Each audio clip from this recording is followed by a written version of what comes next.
Hello friends, मैं doctor Amit Bansal, consultant laparoscopic surgeon, Paras nursing home sector 7 Karnal. मेरे पिछले वीडियो के बाद मुझे कई लोगों ने क्वेश्चन पूछा कि मेरा फाइब्रॉयड इतने सेंटीमीटर का है, मैं क्या करूं? तो आज मैं आपसे बात करूंगा फाइब्रॉयड के ट्रीटमेंट से रिलेटेड। फाइब्रॉयड के जो फाइब्रॉयड के ट्रीटमेंट कैटेगरी है, हम पेशेंट्स को 3 तरह से डिवाइड कर सकते हैं। जिनको फर्टिलिटी प्रिजर्व करनी है, यानी कि अभी या आने वाले समय में प्रेगनेंसी चाहते हैं। जिनको दूसरा ग्रुप है जिनको फर्टिलिटी प्रिजर्व नहीं करनी है, पर उनको फाइब्रॉयड से रिलेटेड सिम्टम्स हैं, जैसे हेवी मेंस्ट्रुअल ब्लीडिंग, पेन या प्रेशर सिम्टम्स, जो कि इंटेस्टाइन और यूरिनरी ब्लैडर से रिलेटेड हो सकते हैं। और तीसरा ग्रुप है जिसको फर्टिलिटी भी नहीं चाहिए और जिसको कोई तकलीफ भी नहीं है फाइब्रॉयड से, पर उसको इंसिडेंटली डिटेक्ट हो गए हैं कि उसको फाइब्रॉयड्स हैं। तो वो लोग क्या करें? तो पहले बात करेंगे हम उन पेशेंट्स की जिनको फर्टिलिटी प्रिजर्व करनी है, मतलब जिनको प्रेगनेंसी चाहिए। अगर फाइब्रॉयड की लोकेशन यूट्रस की कैविटी के अंदर है, सबम्यूकोजल फाइब्रॉयड है, तो उनको हिस्टेरोस्कोपिक मायोमेक्टमी के लिए जाना चाहिए, चाहे फाइब्रॉयड कितने भी साइज़ का हो।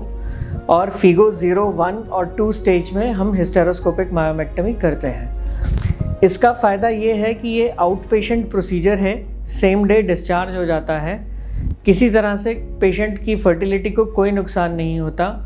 पोस्ट प्रोसीजर प्रेगनेंसी रेट बहुत अच्छा रहता है और ड्यूरिंग प्रेगनेंसी यूट्रस के रप्चर होने के चांसेस भी मिनिमल हैं। फिर हम बात करते हैं कि अगर पेशेंट जिसको फर्टिलिटी चाहिए पर फाइब्रॉयड सबम्यूकोजल नहीं है, यानी कि यूट्रस की कैविटी में नहीं है, यानी कि यूट्रस की दीवार या उसके सरफेस के ऊपर है, तो अगर ऐसा कोई फाइब्रॉयड है और वो आपकी यूट्रस की कैविटी को डिस्टॉर्ट कर रहा है, यानी कि उसकी शेप को चेंज कर रहा है, तो आपको सर्जिकल ऑप्शन ढूंढना चाहिए। दूसरी चीज़ ये है कि अगर यूट्रस का साइज़ 12 वीक से कम है और आपको प्रेशर रिलेटेड सिम्टम्स नहीं हैं, तो आप एक्सपेक्टेंट मैनेजमेंट के लिए जा सकते हैं। मतलब 6 महीने से 1 साल तक आप प्रेगनेंसी के लिए नेचुरली ट्राई कर सकते हैं। और अगर प्रेगनेंसी नहीं होती है तो सर्जिकल इंटरवेंशन जैसे लेप्रोस्कोपिक मायोमेक्टमी के लिए जा सकते हैं। फिर इसी ग्रुप में तीसरे टाइप के पेशेंट्स हैं कि जिनका यूट्रस का साइज़ बहुत बड़ा है, 16 वीक्स फाइब्रॉयड है या 16 वीक से बड़ा फाइब्रॉयड है, उनको डायरेक्टली लेप्रोस्कोपिक मायोमेक्टमी के लिए जाना चाहिए। फिर हमारा दूसरा ग्रुप आता है जिनको प्रेगनेंसी नहीं चाहिए पर उनको यूट्रस फाइब्रॉयड से रिलेटेड सिम्टम्स हैं, जैसे कि ब्लीडिंग ज़्यादा है, पेन ज़्यादा है या प्रेशर सिम्टम्स हैं। तो ऐसे ग्रुप के लिए हम oral estrogen progesterone pills, GnRH agonist, antagonist, और इनको जो लीवोनॉर्जेस्ट्रॉल आईयूडीज़, और हम यूट्राइन आर्टरी एम्बोलाइजेशन या फोकस्ड अल्ट्रासाउंड सर्जरी के हमारे पास विकल्प रहते हैं। पर ये भी 1 साल से ज़्यादा हमें ट्राई नहीं करना चाहिए। दूसरा, इसमें मैं आपको बताना चाहूँगा कि मेडिकल मैनेजमेंट हमेशा सेफ़ नहीं रहता, इसके भी कुछ साइड इफ़ेक्ट्स होते हैं और कई बार मेडिकल मैनेजमेंट बंद करने के बाद रिबाउंड सिम्टम्स आते हैं। मतलब जो सिम्टम्स पहले थे उससे भी थोड़े ज़्यादा ही सिम्टम्स आने शुरू हो जाते हैं। अगर आप 1 साल में रिलीफ नहीं मिलता है तो सर्जिकल इंटरवेंशन के बारे में ज़रूर सोचें।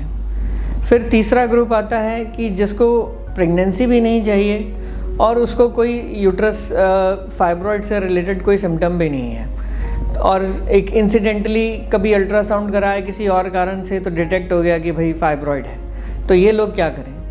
इन लोगों को कुछ नहीं करना है, अपना ईयरली एक अल्ट्रासाउंड कराना है और ईयरली अपने ब्लड टेस्ट कराने हैं। अगर फाइब्रॉयड का साइज़ बढ़ता है या ब्लड के टेस्टों में कुछ चेंजेस आते हैं तो फिर ये सर्जरी के लिए अपना ऑप्शन ढूंढें। दूसरी चीज़ जो मैं आपको बताना चाहूँगा कि कुछ चीज़ें ऐसी हैं जिसके लिए कोई भी पेशेंट ना जाए, जैसे कि herbal medicines, Ayurvedic medicines, acupressure, इनसे फाइब्रॉयड में कोई क्योर नहीं होता है, फाइब्रॉयड इनसे ठीक नहीं होते हैं, और अपना टाइम और एनर्जी इन चीज़ों में वेस्ट ना करें।